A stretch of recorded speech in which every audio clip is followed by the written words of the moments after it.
दोस्तों स्वागत करते हैं एसपीडी न्यूज के ताजा बुलेटिन में, जहां पर हम आपके लिए लेकर आए हैं देश की राजनीति समेत कुछ बड़ी खबरें। एक एक करके पूरे विस्तार से जानेंगे। दोस्तों खबरों का सिलसिला शुरू करें उससे पहले कोरोना और ब्लैक फंगस को लेकर सरकार की तरफ से नई गाइडलाइन और बड़ी खबरें निकल कर आ रही हैं, जिसको जानना आपके लिए बेहद जरूरी है। इसलिए आप लोगों से एक रिक्वेस्ट है कि इस वीडियो को शुरू से लेकर अंत तक जरूर देखें। और इसी के साथ दोस्तों आज की पहली बड़ी खबर कि सीएम शिवराज का ऐलान, मध्य प्रदेश में 1 जून से अनलॉक की प्रक्रिया होगी शुरू। दोस्तों यहाँ पर आपको बता दें कि मुख्यमंत्री शिवराज सिंह चौहान ने कहा कि मध्य प्रदेश में हम 1 जून से अनलॉक की प्रक्रिया प्रारंभ करेंगे, लेकिन कोरोना की टेस्टिंग भी चलती रहेगी ताकि कोई भी संक्रमित व्यक्ति स्प्रेडर न बन जाए। मुख्यमंत्री ने कैबिनेट बैठक के बाद इसकी जानकारी दी है। उन्होंने बताया कि कोरोना संक्रमण की तीसरी लहर को रोकने के लिए हमें पहले की तरह ही तैयार रहना होगा। चिकित्सा व्यवस्था के साथ ही कोविड के अनुरूप हमें व्यवहार करना होगा। आपको बता दें कि शिवराज सिंह ने कहा कि 1 जून से हम धीरे धीरे सामान्य जीवन की तरफ बढ़ेंगे, लेकिन कोरोना से बच के रहना है तो हमें संयम भी रखना होगा। और इसी के साथ दोस्तों अगली बड़ी खबर कि बंगाल में 2 इलाकों में तूफान से कई मकान क्षतिग्रस्त,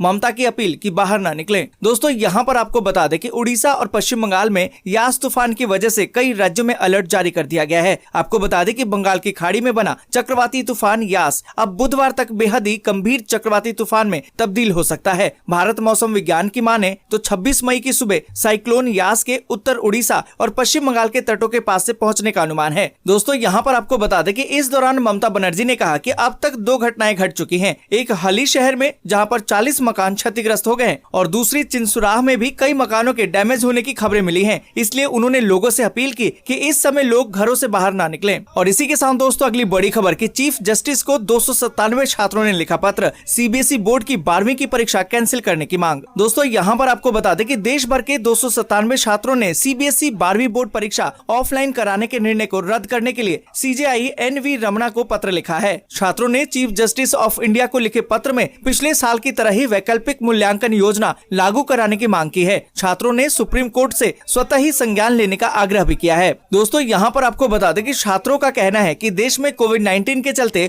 जो स्थितियां पैदा हुई है, उसके चलते तमाम छात्रों ने अपने परिवार वालों को खोया है। ऐसे में इस समय फिजिकली परीक्षा कराना न सिर्फ लाखों छात्रों और टीचर्स की सुरक्षा के लिए खतरा है, बल्कि उनके परिवारों के लिए भी ये तनाव पैदा करने वाली बात है। छात्रों ने अपने पत्र में लिखा कि ऐसे समय में सीबीएसई बोर्ड की 12वीं की परीक्षा कराना किसी भी तरह से न्यायोचित नहीं है। और इसी के साथ दोस्तों अगली बड़ी खबर कि दिल्ली उत्तर प्रदेश में लॉकडाउन का रेलवे पर पड़ रहा है बड़ा असर, कई ट्रेनें हुई रद्द। दोस्तों यहाँ पर आपको बता दें कि दिल्ली, यूपी सहित हरियाणा यानी कि दिल्ली एनसीआर पूरी तरह से अभी लॉकडाउन की गिरफ्त में है। ऐसे में लॉकडाउन का असर आम लोगों के जनजीवन के अलावा रेलवे पर भी पड़ रहा है। रेलवे को यात्रियों की कमी हो रही है। ऐसे में रेलवे नुकसान में चलने के बजाय ट्रेनों की संख्या लगातार ही कम करता जा रहा है। हालांकि यात्रियों को इससे खासा असर नहीं पड़ेगा, क्योंकि कोरोना के मद्देनजर लगे लॉकडाउन के कारण जिंदगी फिलहाल ठहरी हुई है। कुछ आवश्यक सेवाओं से जुड़े लोगों को ही छूट है। यहाँ पर दोस्तों आपको बता दें कि दिल्ली और उत्तर प्रदेश में लॉकडाउन की अवधि बढ़ने की वजह से उत्तर रेलवे लोकल ट्रेनों को चलाने की स्थिति में नहीं है। दिल्ली से उत्तर प्रदेश के कई शहरों के बीच निरस्त की गई ट्रेनों की अवधि आगे बढ़ा दी गई है। लॉकडाउन को लेकर राज्य सरकारों के फैसले के अनुसार कोई भी निर्णय नहीं लिया जाएगा। बिहार जाने वाली 2 ट्रेनों को भी अगले आदेश तक निरस्त करने का फैसला लिया गया है। और इसी के साथ दोस्तों अगली बड़ी खबर कि मोदी सरकार जारी कर सकती है एक और राहत पैकेज, इन सेक्टर्स को मिल सकती है बड़ी सौगात। दोस्तों यहाँ पर आपको बता दें कि कोरोना महामारी में लोगों को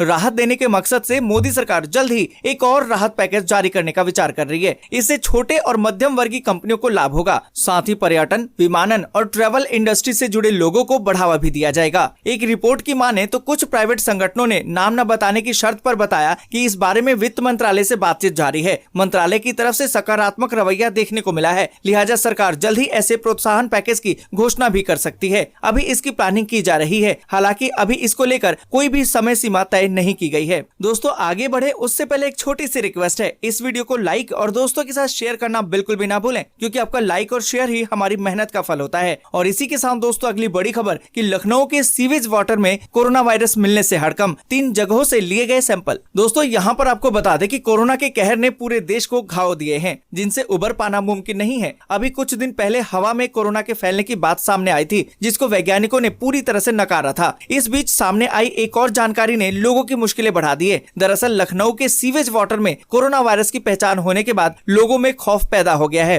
दोस्तों यहाँ पर आपको बता दें कि लखनऊ में 3 साइट से सीवेज सैंपल लिए गए। पहला तो खदरा क्षेत्र का रुखपुरा, दूसरा चौक का घंटाघर और तीसरा सदर का मछली मुहाल है। लैब में जिसकी जाँच हुई, जिसमें कोरोना का वायरस पास मिला है वो रुकपुरा खुदरा के सीवेज पानी का है। इसको लेकर अब वहाँ हड़कंप मचा हुआ है। और इसी के साथ दोस्तों अगली बड़ी खबर कि यूपी बोर्ड में अब सीधे पास होंगे कक्षा 12वीं के छात्र। जानिए कि माध्यमिक शिक्षा परिषद का नया आदेश। दोस्तों यहाँ पर आपको बता दें कि कोरोना संक्रमण के बढ़ते प्रकोप के बीच देश के सबसे बड़े स्कूल शिक्षा बोर्ड वाले राज्य उत्तर प्रदेश में 10वीं और 12वीं की परीक्षाओं को लेकर संशय बढ़ता जा रहा है। इस बीच उत्तर प्रदेश माध्यमिक शिक्षा परिषद की तरफ से एक नया आदेश जारी कर दिया गया है। इससे चारों तरफ कयासबाजी एक बार फिर से बढ़ गई है कि 10वीं के साथ ही अब 12वीं के छात्रों को भी सीधे पास किया जा सकता है। आपको बता दें कि यूपी की तरफ से पहले हाई स्कूल और अब इंटरमीडिएट के परीक्षार्थियों की 12वीं के छमाही और प्री बोर्ड परीक्षा के अंक मांगे गए हैं और उनसे वेबसाइट पर इसे अपलोड करने के निर्देश भी दिए गए हैं। इससे माना तो ये जा रहा है कि माध्यमिक शिक्षा परिषद दो तरफा तैयारी करने में जुटी है। और इसी के साथ दोस्तों अगली बड़ी खबर की 26 मई का चंद्र ग्रहण बेहद होगा खास। जाने भारत में कितने बजे लगेगा और कहां दिखाई देगा। दोस्तों यहां पर आपको बता दें कि साल का पहला चंद्र ग्रहण 26 मई 2021 को लगने जा रहा है। इस बार का चंद्र ग्रहण पूर्ण चंद्र ग्रहण होगा। ये चंद्र ग्रहण पूर्वी एशिया, ऑस्ट्रेलिया, प्रशांत और अमेरिका में दिखाई देगा। ये प्रशांत, अटलांटिक और हिंद महासागर के कुछ हिस्सों में भी दिखाई देगा। इस साल का पहला चंद्र ग्रहण भारतीय समय के अनुसार सुबह 2:17 पर शुरू होगा और शाम 7:19 पर खत्म हो जाएगा। आपको बता दें कि ये चंद्र ग्रहण भारत के पूर्वोत्तर राज्यों के कुछ हिस्से, पश्चिम बंगाल के भी कुछ हिस्सों और उड़ीसा के कुछ हिस्सों और अंडमान और निकोबार द्वीप समूह से कुछ वक्त के लिए दिखाई देगा। इस खगोलीय घटना में रुचि रखने वाले लोग 26 मई 2021 को पूर्ण चंद्र ग्रहण को देख सकेंगे। इस घटना को ब्लड मून भी कहा जाता है क्योंकि इसमें चंद्रमा थोड़ा सा लाल और नारंगी रंग का दिखाई देता है। और इसी के साथ दोस्तों अगली बड़ी खबर कि आंध्र प्रदेश में बीते 24 घंटे में कोरोना के 15,284 नए मामले जबकि 106 लोगों की मौत। दोस्तों यहाँ पर आपको बता दें कि आंध्र प्रदेश में बीते 24 घंटे में कोरोना के 15,284 नए मामले सामने आए, वहीं 106 लोगों की मौत हो गई है। इस दौरान 20,917 लोग ठीक होकर घर जा चुके हैं। वहीं उड़ीसा की बात करें तो बीते 24 घंटे में 10,939 नए मामले सामने आए जबकि 33 लोगों की जान चली गई है। जबकि दिल्ली की बात करें तो बीते 24 घंटे में 1,568 नए मामले सामने आए, वहीं 156 लोगों ने दम तोड़ दिया है। अच्छी बात तो ये रही कि 4,251 लोग ठीक होकर घर जा चुके हैं। और इसी के साथ दोस्तों अगली बड़ी खबर कि मॉडर्ना का दावा, हमारी वैक्सीन 12 से 17 साल के बच्चों पर प्रभावी, इस्तेमाल की मंजूरी मांगेंगे। दोस्तों यहाँ पर आपको बता दें कि कोरोना के संकट काल में बच्चों से जुड़ी एक राहत वाली खबर आई है। आपको बता दें कि वैक्सीन बनाने वाली दवा कंपनी मॉडर्ना ने दावा किया है कि उसकी वैक्सीन 12 से 17 साल के आयु वाले बच्चों पर 100% प्रभावी है। यहाँ पर दोस्तों आपको बता दें कि मॉडर्ना ने मंगलवार को दावा किया कि उसका कोविड-19 रोधी टीका वयस्कों के साथ ही उन बच्चों पर भी प्रभावी है जो 12 साल के हो चुके हैं। इसके साथ ही ये टीका इस आयु वर्ग के लिए अमेरिका में टीके का दूसरा विकल्प बनने की राह पर है। दोस्तों आज के लिए बस यहीं तक। वीडियो आपको अच्छी लगी हो तो लाइक और शेयर जरूर कर दें। अगर अभी तक आपने चैनल को सब्सक्राइब नहीं किया है तो सब्सक्राइब जल्दी से कर लें।